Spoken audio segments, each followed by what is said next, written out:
राजर्षि की 175वीं वर्षगांठ का वर्ष भी है। और 175 वर्ष एक उस महापुरुष का जिन्होंने यूपी कॉलेज जैसा संस्थान दिया हो वाराणसी में। वाराणसी विद्या का केंद्र प्राचीन काल से था, आधुनिक शिक्षा का भी केंद्र बिंदु बने, यह अपने आप में एक नई दिशा थी 1909 में। और एक विस्तृत क्षेत्र में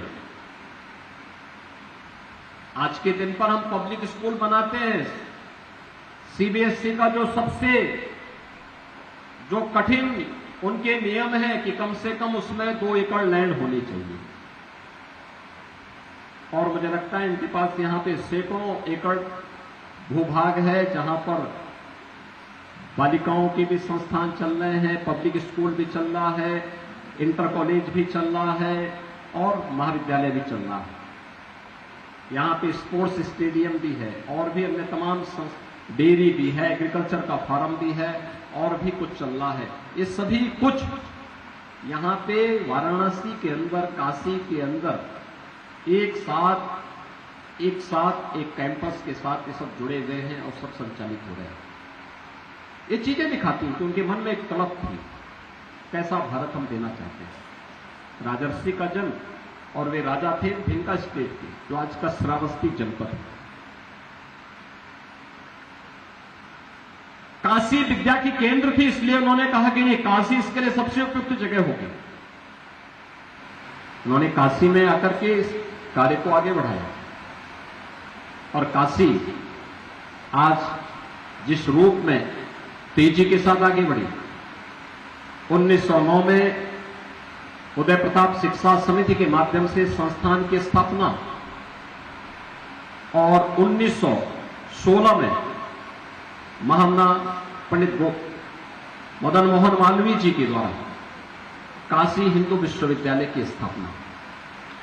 काशी की दिशा से 2 महत्वपूर्ण कदम रहे हैं। याद रखना, आज का समय क्वालिटी का, उत्कृष्टता का, उस लक्ष्य को प्राप्त करने के लिए हमें क्या प्रयास हम कर सकते हैं, उस दिशा में आगे बढ़ने का है। और उस दिशा में अगर आप आगे बढ़ेंगे तो स्वस्थ प्रतिस्पर्धा को आप आगे बढ़ाने में मदद कर पाएंगे और लोग आपके बारे, आपके पीछा, आपके साथ कदम से कदम मिलाकर के चलने के लिए मजबूर होंगे। हम दूसरों के पीछे न जाएं, बल्कि लोग हमारे कार्यों से हमें फॉलो करें।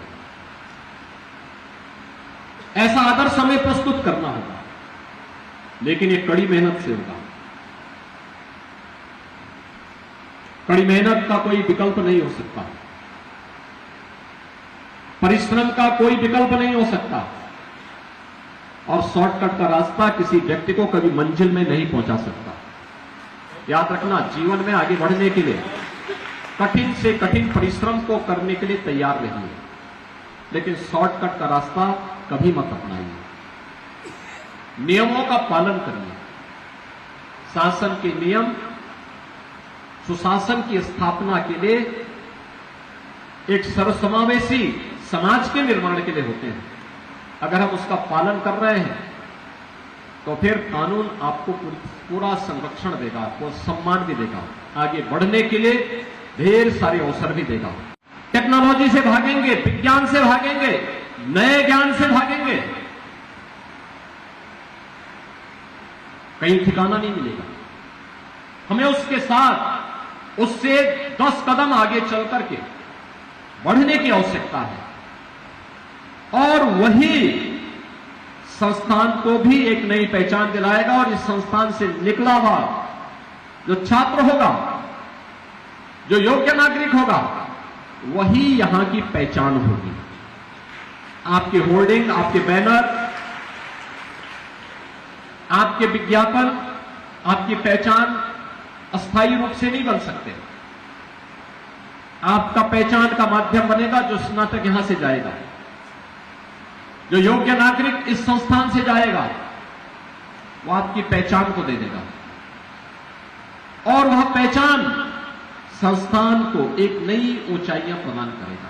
और मैं कहूंगा कि उदय प्रताप कॉलेज के लिए इससे अच्छा अवसर नहीं है जब राजर्षि की 175वीं जयंती का कार्यक्रम, जन्म जयंती का कार्यक्रम प्रारंभ हो रहा है। उन स्थितियों में संस्थान को निर्णय लेकर के आप शिक्षक संघ के साथ बैठिए, आप सरकार के साथ बैठिए, प्रबंध समिति का प्रस्ताव प्रस्तुत करिए। मुझे लगता है कि आपको विश्वविद्यालय बनने में कोई देर नहीं लगने वाली, कोई देर नहीं लगने वाली। आपकी मान्यता की औपचारिकताओं के लिए एक सेल्फ सफिशिएंट एक मॉडल आप दे पाएंगे।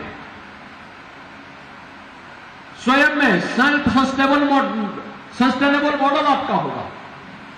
आपको निर्णय लेने की स्वतंत्रता होगी। मान्यता के लिए आपको जगह जगह भटकना नहीं पड़ेगा। एफिलिएशन के लिए आपको दर दर की ठोकरें नहीं खाना पड़ेगा। आप फिर लॉ के 5 इयर्स कोर्स को चलाइए। आप यहां पे शिक्षा संकाय में भी आप जो नए नए सुधार हो रहे हैं इस दिशा में भी आप आगे बढ़िए। आप यहां पे ड्रोन टेक्नोलॉजी को लेकर, रोबोटिक टेक्नोलॉजी को लेकर, आर्टिफिशियल इंटेलिजेंस को लेकर, इसी प्रकार से चैट जीपीटी को लेकर, इंटरनेट ऑफ थिंग्स को लेकर के, इन सभी को लेकर के, मेडिकल के फील्ड में हो रहे नए नए कार्यों को लेकर के अपने कार्यक्रमों को आसानी से आगे बढ़ा सकते हैं।